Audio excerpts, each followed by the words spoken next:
I probably watched the longest movie out of any is today, this week, because I don't even know what to say. I journeyed on the odyssey of the 4-hour length Snyder Cut and of the Justice League.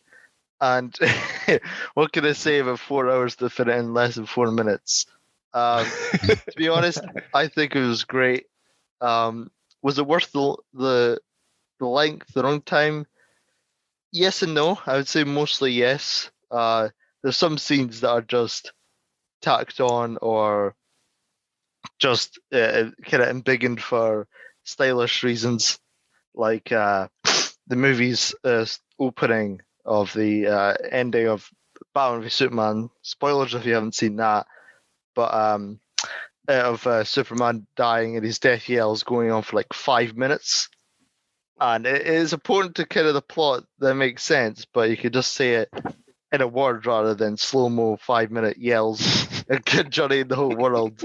Or there's a scene with the Amazons are like shooting an arrow to send a message to Wonder Woman. It takes about 20 minutes, that whole scene.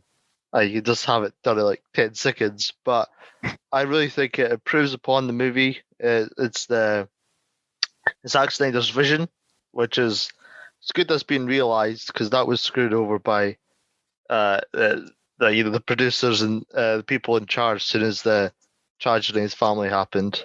And as soon as he stepped out, they just licked their lips and they just tried to screw it over as much as they could. But you know what? The fans campaigned hard for it and they got what they wanted, and I think everybody's happy. So it's worth it. But probably just once for most people.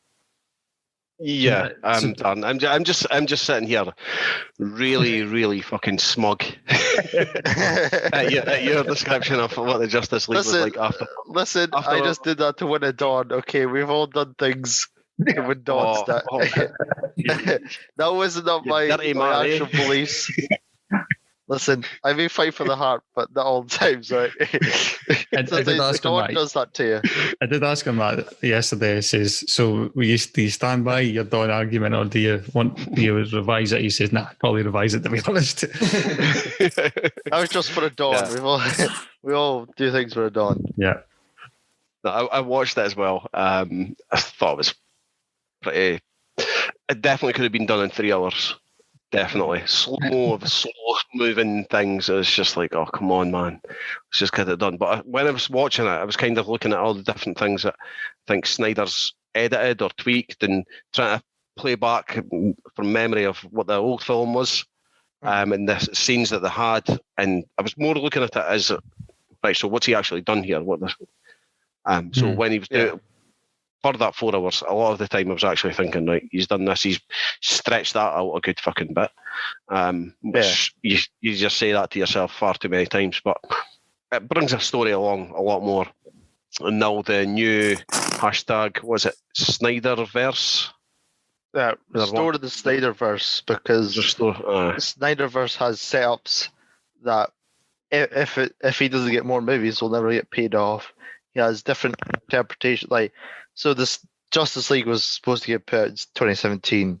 Since then, there's been movies afterwards, like Aquaman and stuff like that have different takes on the character than what Snyder has and stuff like that. Just like different things like that. So the whole universe is changed in his hand rather than. See, that's interesting. Is that I take it the Marvel universe is like that as well, and that you can hand the film over to a director and he's got his vision of what this little story is, but then does that fuck up like what the next guy wants to do?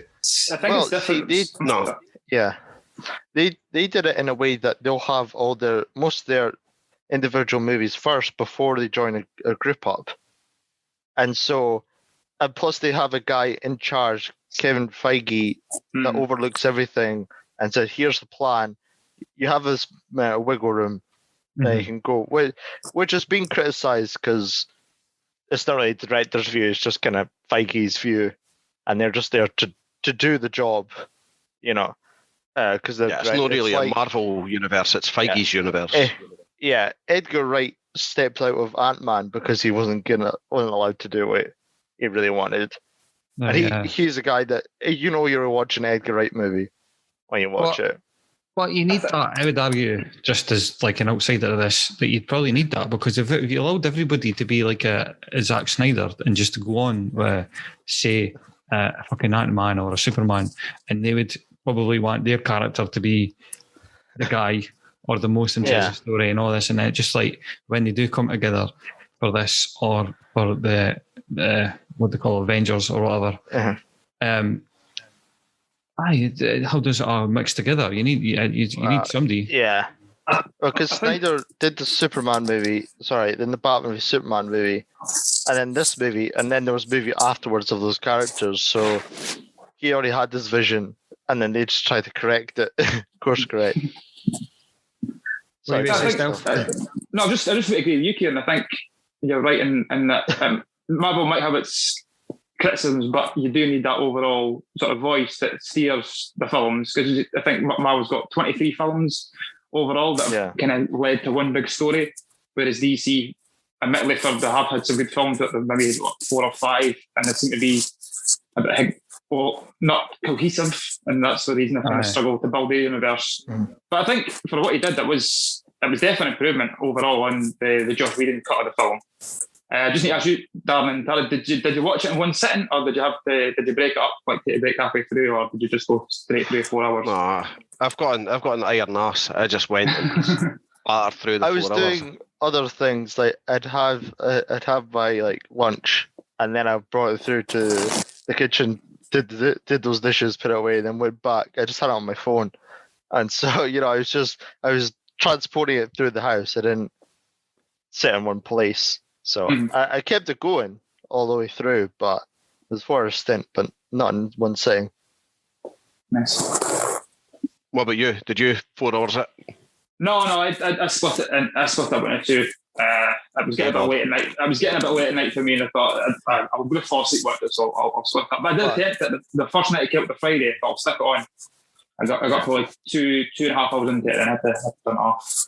But the movie, Dad, I don't know if you know, it's actually split up into parts. So it'll say part 1, then part 2, then part. So if you do want to, like, just do 2 stages, 2 parts. There's a pretty obvious bit to do it. Definitely, yeah. So I think he's made that with that in mind. So it's another kind of. I think more movies should kind of do that if they're going to be long or something like that, or even because I felt like it was a different chapter of the book rather than you see sometimes in movies where it just kind of goes. It's like, oh well, there's not really any balance in this. There's no, there's no flow to this. But if you say stop, all right, here's a different story, there you can go. It makes it more sense to me anyway.